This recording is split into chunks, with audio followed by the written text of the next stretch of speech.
Добрый вечер. Вы смотрите программу «Якутия в деталях». С вами Ирина Ефимова. Наш регион по полному праву может гордиться своей музыкальной школой. Конкурс «Розовая чайка», который проходит в эти дни, стал визитной карточкой республики, а выпускники Высшей школы музыки покоряют лучшие сцены страны. Но на этом развитие не останавливается. Совсем скоро у школы появится новый современный корпус. О том, как создается музыкальная элита Дальнего Востока, какие планы строит Высшая школа музыки, мы поговорим с сегодняшней моей гостьей. Это ректор школы Надежда Зайкова. Надежда Михайловна, добрый вечер. Добрый вечер. Ну вот недавно мы в этой же студии с Анатолием Скалуновичем вспоминали визит Владимира Владимировича Путина в Якутск, да, в 1924 году. Он тогда посетил Высшую школу музыки. И как раз после этого визита было дано, если я не ошибаюсь, поручение по строительству нового здания. Все правильно? Да, конечно, все правильно. Вот вы знаете, Владимир Владимирович был в этой школе ровно через 25 лет после своего первого визита. В 1999 году Михаил Ефимович Николаев, который очень гордился своим детищем Высшей школы музыки, всех гостей, которые приезжали в Якутию, обязательно привозил в Высшую школу музыки. Потому что он искренне гордился своим детищем, очень хотел, чтобы как можно больше людей знали об этой школе. Владимир Владимирович с удовольствием в 2024 году посетил нашу школу. То есть в 99-м он был в первый раз, получается? Да, он был в первый раз в 99 году. И ровно через 25 лет, с разницей в 3 дня он был у нас. Да. А вы тот первый визит? Тот первый визит, он приезжал сюда не в качестве президента. Ну, конечно. Да, он приезжал тогда в качестве... Тогда президентом был Ельцин, если... Да. Он приезжал от Совета безопасности сюда. И был в Якутске, и Михаил Ефимович счел возможным и необходимым привести его к нам в школу. И с тех пор Владимир Владимирович при всякой удобной ситуации расспрашивал о нашей школе. Как там школа-интернат? Ему очень понравились дети. Он был удивлен тому, что... Но он не ожидал в Якутии увидеть этих детей, которые на полном серьезе играют классическую музыку.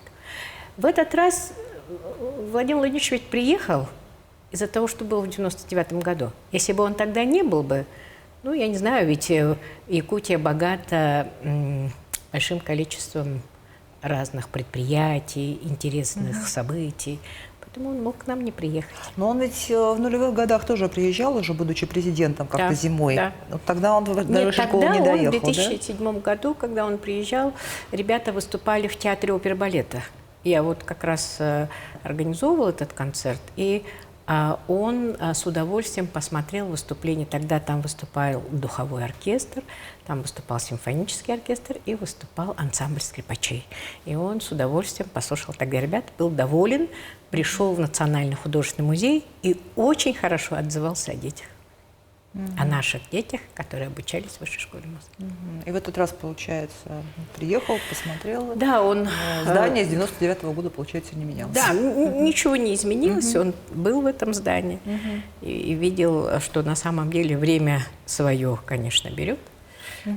И когда было протокольное поручение, вы представляете, протокольное поручение выходит, и пунктом 1А он пишет о том, дает поручение правительству Российской Федерации, чтобы в течение 24-26 бюджетных лет правительство Российской Федерации финансировало строительство, и он даже пишет время, когда это закончится, что в конце 2026 года здание должно быть завершено, а в 2025 году, чтобы были приобретены новые музыкальные инструменты для школ. Ну и давайте тогда про это новое здание. До конца 2026 года оно должно быть введено уже, ну, полгода фактически осталось. Какое оно получится, какие там залы, классы, технологические решения уникальные? Вот вы знаете, мы очень благодарны тем людям, прежде всего Михаилу Ефимовичу, что он принял решение о том, чтобы эту канадскую деревню передать Высшей школе музыки. Но ведь она... Это строилась не для этого она строилась. Поэтому здание...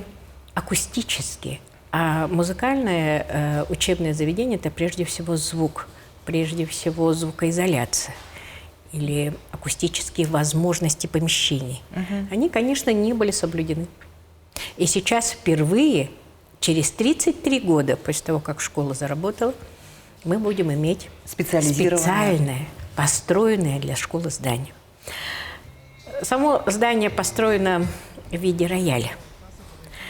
Все спрашивают, Надежда Михайловна, так много инструментов, почему именно рояль? Ну, во-первых, король инструментов. Да, король инструментов. Во-вторых, все наши ребята играют на фортепиано, потому что это обязательный инструмент. И поэтому никто не возражает, все говорят, как здорово. И надо сказать, что когда мы живем в нашей канадской деревне, то домики все разрозненные, 50 с лишним зданий и сооружений, и все время надо передвигаться. А в этот раз для того, чтобы было удобно детям, для того, чтобы это было удобно студентам, к зданию прямо примыкает общежитие, из которого ребята будут по первому этажу, по теплому переходу переходить. И то есть на самом деле они будут обуваться у себя в общежитии и будут приходить сразу в свое учебное помещение. То есть зимой в минус 50 даже на улицу не надо будет выходить? Не надо будет выходить. Ну вот знаете, отношение к тому, что они не будут выходить на улицу в 50 градусов, у меня лично разные, да, потому что сейчас они утром рано встают, бегут в учебные коттеджи, с утра занимаются, потом они там одеваются, бегут в столовую, после столовой они бегут в в школу, в учебный корпус, потом они идут на репетиции своего коллектива, на теоретические занятия, то есть они большое количество времени бывают на улице. Но вот наши медики, они говорят, у нас очень много заболеваний вот именно верхних дыхательных путей, и когда дети разгоряченные или после распевки хора, или духовики после игры, да, выходят на улицу не будут выходить, и на самом деле вот эти заболевания у нас уменьшатся. Насколько известно, используемые сейчас площади, они не позволяют параллельно проводить репетиции симфонического оркестра и других это правда. Музыкальных да, коллективов. Вот как раз о тех особенностях, о которых я говорила, что звукоизоляция очень слабая, это не дает возможности. И потом нам просто-напросто элементарно не хватает помещений. А сейчас у нас будет сердце этого здания, это большой концертный зал на 240 посадочных мест. И мы очень занимаемся акустикой. То есть это станет не просто местом учебы, но и точка, потому что там концерты будут, точка притяжения, да? Да, да. Нам очень важно, у нас в школе сейчас уже существует, и много лет существует, детская юношеская филармония, в которой постоянно действуют 8 коллективов. У нас есть большой студенческий симфонический оркестр, 70 человек в нем играют. Есть камерный оркестр. В нем играют струнно-смычковые инструменты в основном. И он учебный, и прежде всего направлен на то, чтобы дети начинали разбираться в музыке разных эпох. Но они концертирующие организации. Кроме этого, у нас есть духовой оркестр, которым, конечно, мы очень гордимся. Детский духовой оркестр в прошлом году выбранный из огромного количества детских духовых оркестров был приглашен в Волгоград. И играл тогда на Мамаевом кургане и занял первое место среди детских духовых оркестров страны. В год юбилея, когда играли марши, когда было много коллективов, это очень признанный коллектив, и они в составе которого, конечно, обучающиеся наша школа. Ну, вы знаете о том, что в школе действует ансамбль скрипачей, и постарше дети, теперь и малыши у нас есть, они тоже должны репетировать. Есть ансамбли арфистов, есть ансамбли виолончелистов, есть ансамбль флейтистов. То есть это все действующие коллективы, у которых есть программы, ну и, конечно, есть сольные выступления. Прекрасные пианисты и все инструменты, которые были выше названы, весь оркестровый ряд симфонический, есть ребята, которые солируют. Они являются лауреатами международных конкурсов, всероссийских конкурсов, зональных, региональных, республиканских. И они должны обязательно выступать. Вот совсем недавно, когда выездная комиссия была у нас на стройке, я просила руководство города Якутска решить вопрос о продлении городского маршрута 18-го, который доходит до Речевой школы, до нашей школы, чтобы зритель имел возможность приезжать к нам на концерты. Как только у нас появится новое здание, как только появится концертная площадка, мы должны, чтобы филармония имела абонементы, это ученическое, и обязательно приглашала туда и родителей, и школы. У нас есть большое количество детских садов, с которыми у нас заключено соглашение. Из-за того, что у нас нет возможности, мы к ним ездим. А тут они будут приезжать, акустически выстроенный зал будет. Есть возможность, кроме этого концертного зала, у нас есть 2 больших репетитория. Один рассчитан на то, чтобы там репетировал симфонический оркестр, а в другом, чтобы репетировал духовой оркестр. И вот вы знаете, для того, чтобы репетировал духовой оркестр, нам очень важно, чтобы стены, потолок и полы были звукопоглощающими.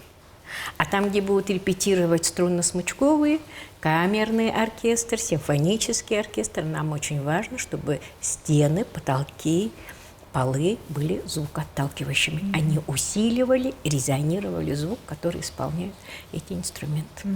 Но раз вы упомянули про то, что вот лауреаты конкурсов и так далее, давайте к конкурсу «Розовая чайка» перейдем. Это он сейчас проходит вот в эти дни. Высшая школа музыки главный организатор. Да. Это событие для талантов Дальнего Востока. В чем главная миссия? Вот, вы знаете, конкурс «Розовая чайка» тоже связан с именем Михаила Ефимовича.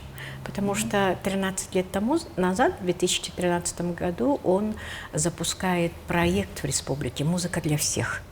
Он считает, что не только избранные ребята, которые выбрали музыку как профессию, не только те ребята, которые хотят быть грамотными слушателями, грамотными родителями музыкально, а каждая общеобразовательная школа, чтобы имела свой музыкальный коллектив. Такую задачу поставил перед нами первый президент. И вот 13 лет существует движение «Музыка для всех». Мы благодарим Айсена Сергеевича. Он объявил 2-е десятилетие. То есть Михаил Ефимович вначале объявил 1-е десятилетие, сейчас у нас идет 2-е десятилетие проекта «Музыка для всех». И вот «Розовая чайка» – это проект, который подводит итоги 2-годичной работы этого проекта. Вся республика поделена на кластеры. Вчера отчитывались на стратсессии представители Министерства образования и сказали о том, что сейчас 63 школы в республике среднеспециальные подключены к этому проекту, что они планируют к следующему году, чтобы их было 80. А вообще, когда будет заканчиваться 2-е десятилетие, их должно быть 100 таких школ, которые имеют свои коллективы музыкальные. То есть это не музыкальная школа, это обычная общеобразовательная школа. И у нас есть такие ребята. Вот сейчас в «Розовой чайке» принимают участие коллективы скрипачей, есть коллективы народных инструментов, русских народных, национальные оркестры. Да? И на самом деле это ребята, которые представляют общеобразовательную среднюю школу нашей республики.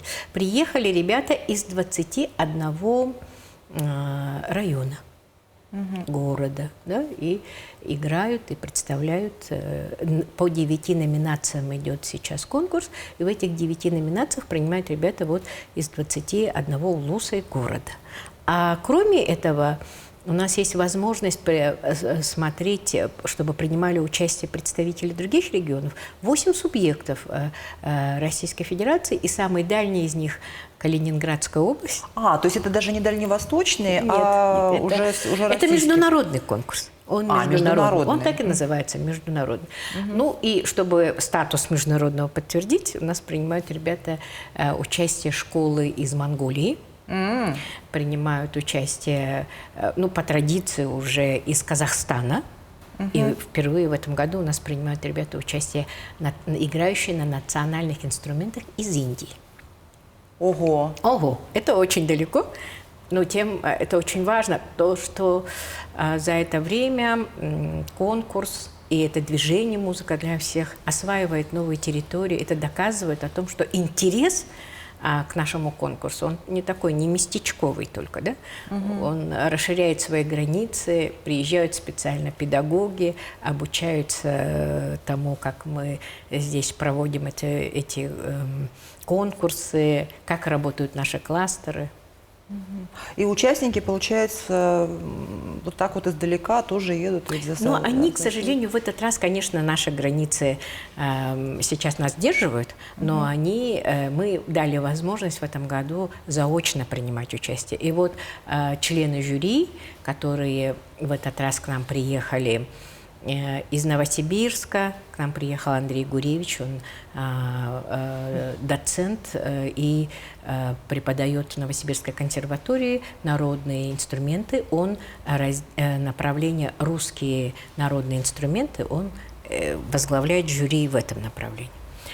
У нас есть прекрасные друзья, которые пропагандируют, рассказывают о нас. Это Нина Александровна Бергер. Она приехала к нам из Санкт-Петербургской консерватории. Она приезжает сюда, значит, больше 10 раз она у нас была. И всякий раз она тот опыт, который видит здесь, распространяет в стране, всячески об этом говорит. И надо сказать, что в прошлом году музыкальная Российская академия музыки имени Гнесиных стали готовить преподавателей общеобразовательной школы по проекту «Музыка для всех». И обучать их ездили представители Республики Саха-Якутия, чтобы поделиться опытом. А теоретическую часть подготовила Нина Александровна Бергер. То есть это не просто обычный преподаватель музыки в школе, да? Нет, это не отдельно. просто. Это человек, который будет руководить музыкальным коллективом внутри общеобразовательной школы.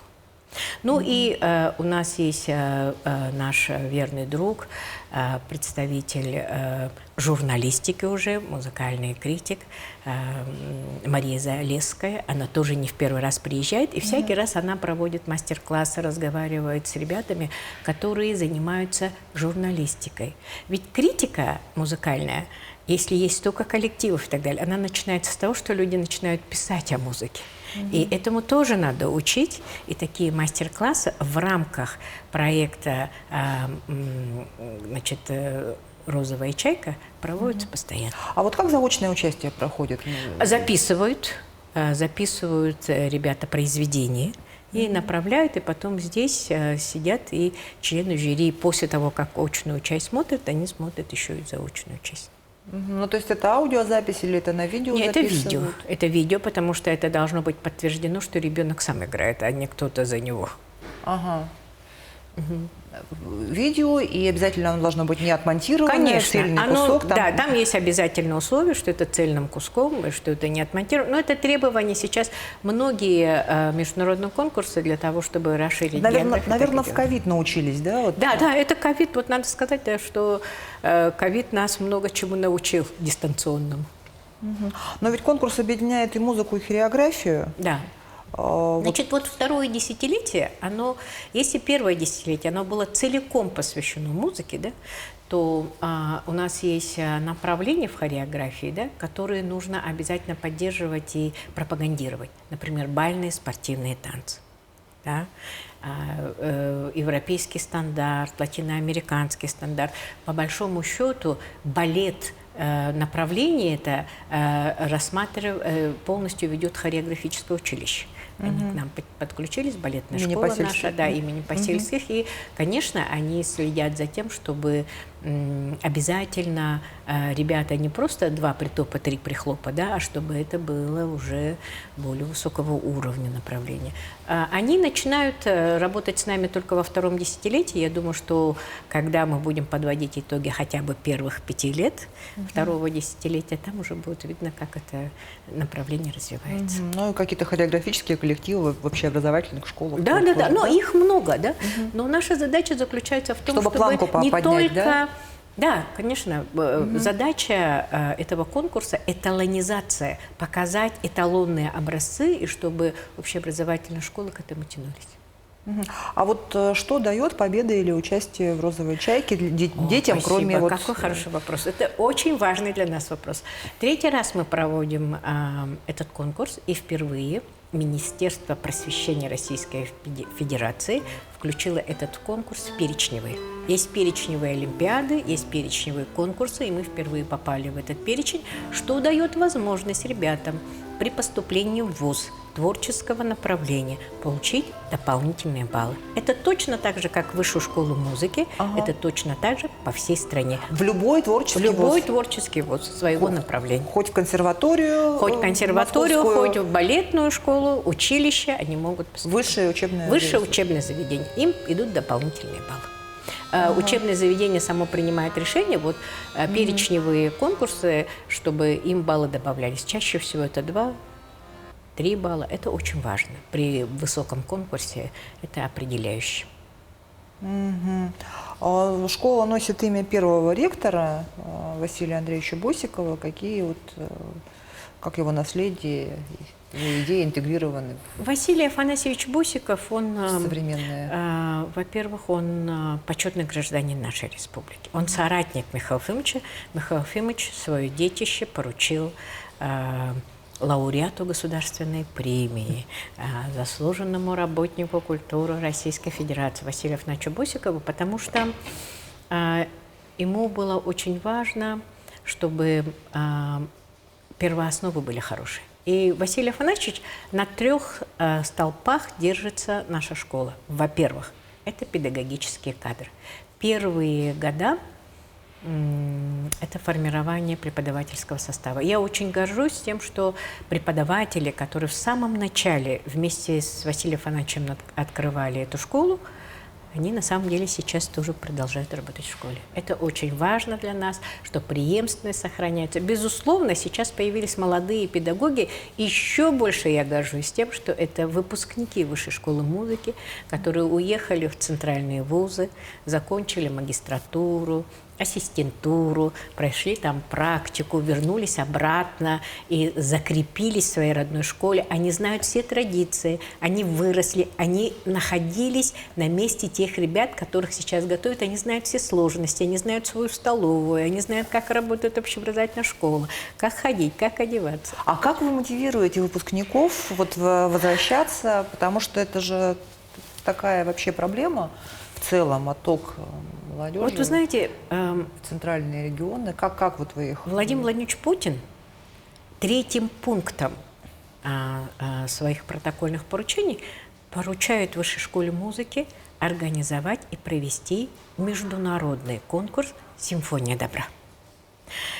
Итогом этого конкурса, который мы провели в прошлом году, стало то, что мы собрали впервые молодежный симфонический оркестр Дальневосточного федерального округа. Базируется он у нас. Мы выиграли определенную сумму денег. И на самом деле спасибо большое руководству нашей республики, бюджету нашей республики, фонду будущих поколений. Как здорово, что у нас есть. Они нас очень поддерживают, и мы смогли провести этот первый конкурс «Симфония добра». И собрали ребят со всех субъектов Дальневосточного федерального округа, кроме Чукотки.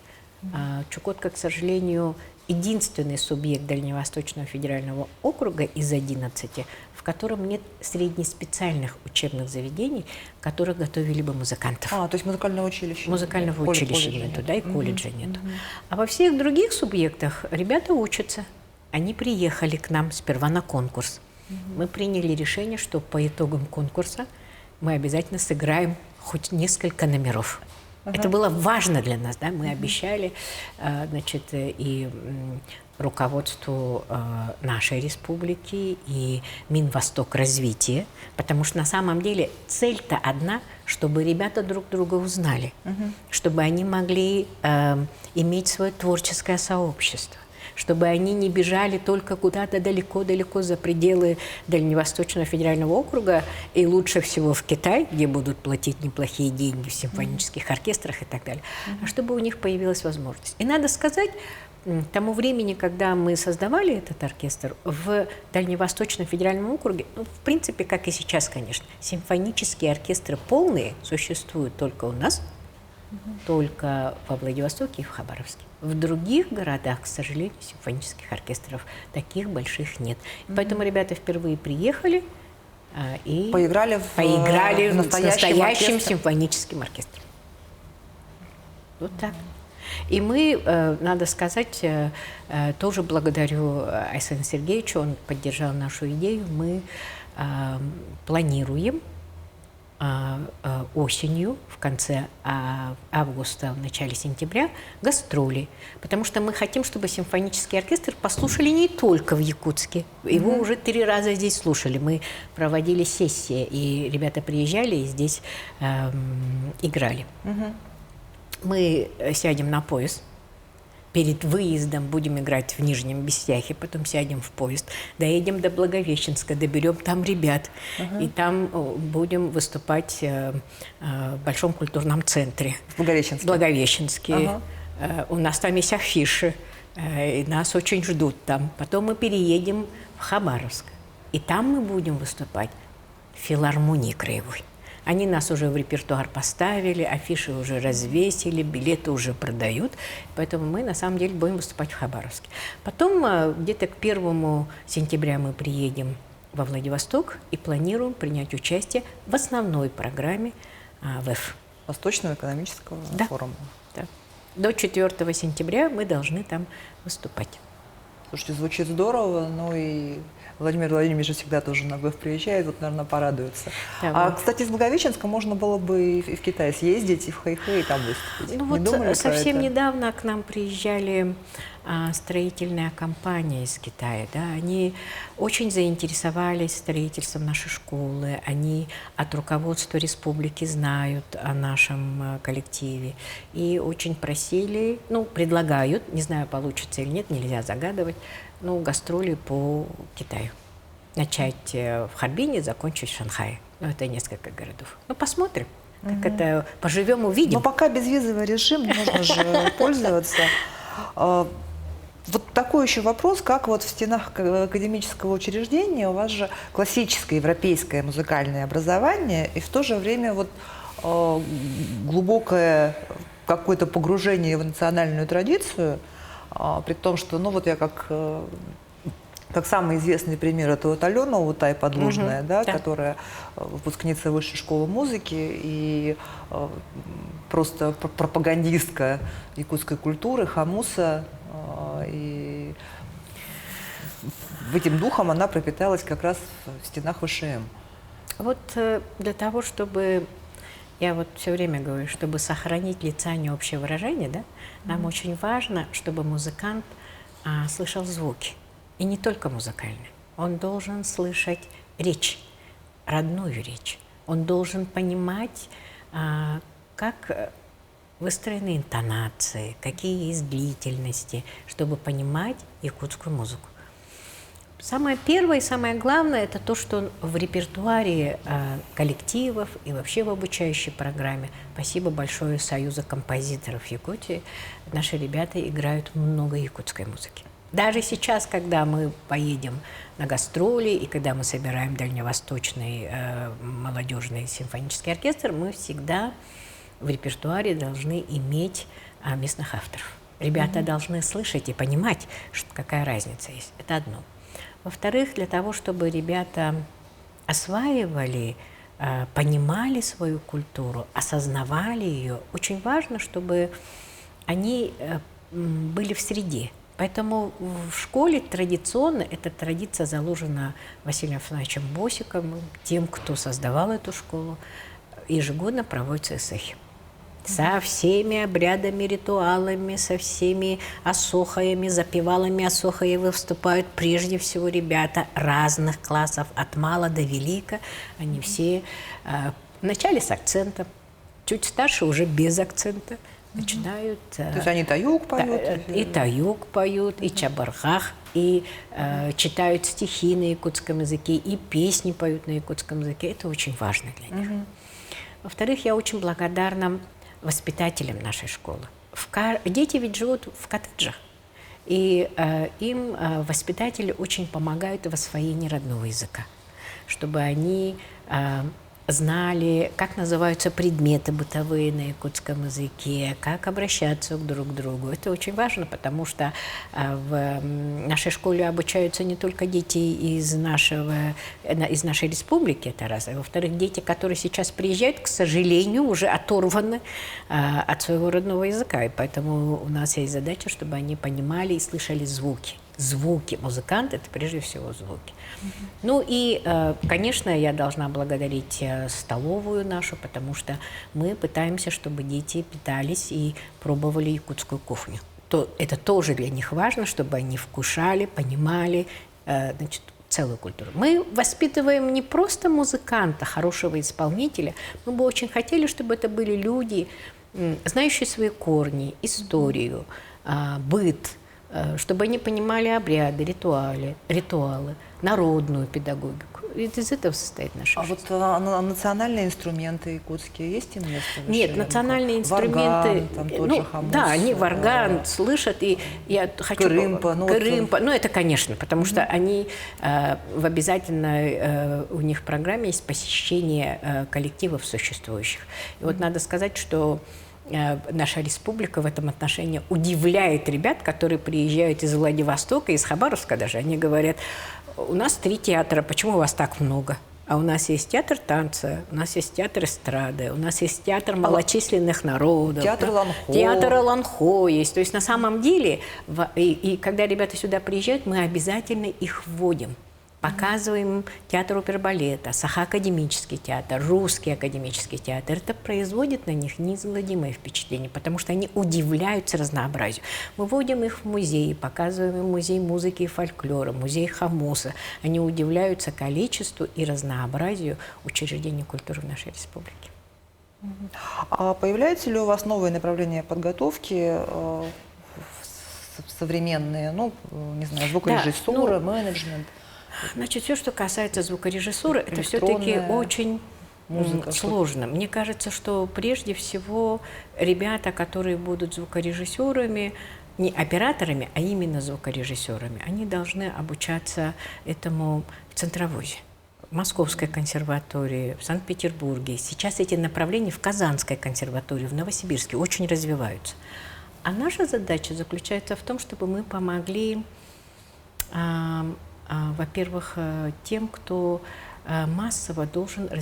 Пришло время, когда школа должна отдавать, и не только музыкантами. Да? Вот нам наступило время, когда нам нужно обязательно поддержать художественную самодеятельность. Появилось много хоровых коллективов. И надо сказать, что в республике 3 специализированных профессиональных среднеспециальных учебных заведений. Это музыкальный колледж, колледж культуры и искусств, и музыкально-педагогическое направление педколледжа, они готовят дирижеров-хоровиков. Но у них нет вуза. И вот для того, чтобы остаться в среде, для того, чтобы продвигаться дальше, они начинают искать место, где они могут обучаться внутри республики, потому что чаще всего сейчас ведь задача стоит, чтобы ребята после завершения профессионального образования обязательно работали. И поэтому им приходится в вузовской части менять свое направление. Они становятся там, руководителями клубных, художественными руководителями становятся, работают как организаторы социально-культурной деятельности и так далее, экономистами культуры становятся. Но вот это направление хоровое, оно вот как-то, мне кажется, и востребовано будет, потому что абсолютно ясно, что конкурс будет, их готовят. И второе направление, которое нас очень волнует, композиторское. Вот именно то мечта Михаила Ефимовича, чтобы ребята в Якутске этому обучались. У нас есть прекрасные выпускники, которые закончили высшую школу музыки как пианисты, потом поехали, получили образование как композиторы, потому что Союз композиторов, например, сейчас возглавляет Николай Алексеевич Михеев, выпускник высшей школы музыки, но он учился потом в консерватории, в Центровузе. Обучались и другие ребята, которые сейчас входит молодой состав Союза композиторов, и даже старший состав, тем более, конечно, они все обучались за пределами. Закончил нашу школу и закончил Московскую консерваторию по направлению композитора Никифор Яковлев. И он пишет якутскую музыку, но живет он в Москве, учится в ассистентуре. И наша задача еще заключается в том, чтобы мы помогли музыкантам обязательно получить поствузовское образование, чтобы открыть свою ассистентуру. Мы не смогли ее открыть, потому что нам не хватало площадей. Теперь, когда все построят, мы засучим рукава, и у нас появится 4-й уровень подготовки, потому что у нас есть начальное звено. В этом году мы даже открывали школу выходного дня, подготовительные курсы по поступлению в 1 класс. То есть у нас есть детский сад, потом у нас есть начальное звено, среднее звено, высшее звено, и должно быть поствузовское. Поствузовское. Благодарю вас, Надежда Михайловна. Слушая вас, понимаю, что у нашей культуры звучное будущее, не просто светлое, а обычное. На этом выпуск программы «Якутия в деталях» подошел к концу. Смотрите нас по будням в 19:15, расскажем обо всем в деталях.